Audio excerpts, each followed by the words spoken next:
Sementara itu, Otoritas Jasa Keuangan (OJK) telah menerima tugas pengawasan aset keuangan digital dari Bapepti.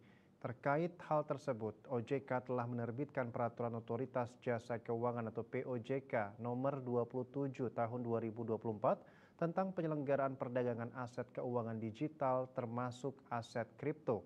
OJK juga menerbitkan Surat Edaran Otoritas Jasa Keuangan atau SEOJK nomor 20-SEOJK.07-2024 tentang penyelenggaraan perdagangan aset keuangan digital termasuk aset kripto yang memuat pokok-pokok peraturan terkait.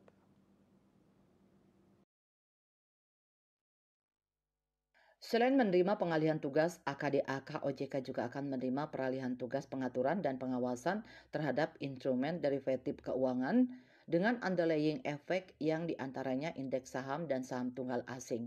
Pengalihan tersebut bertujuan untuk mendorong penerapan prinsip aktivitas sama, risiko sama, dan regulasi setara.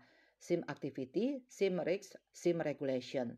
Ketua Dewan Komisioner OJK Mahendra Siregar mengatakan peralihan ini sebagai upaya untuk menjaga stabilitas sistem keuangan dan pendalaman pasar keuangan terintegrasi.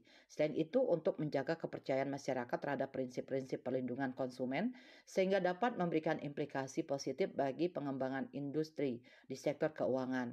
Industri derivatif keuangan dengan underlying effect dan aset keuangan digital, termasuk aset kripto yang diawasi Bapepti selama ini sudah berjalan sehingga akan diupayakan transisi tugas pengaturan dan pengawasan dengan seamless untuk menghindari gejolak di pasar.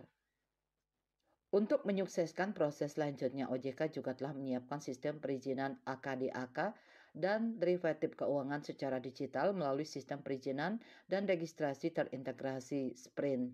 Dalam proses peralihan tugas ini, OJK dan Bapepti telah melakukan koordinasi dan berkomitmen untuk mendukung pengembangan dan penguatan ekosistem derivatif keuangan secara keseluruhan sesuai dengan kewenangannya masing-masing.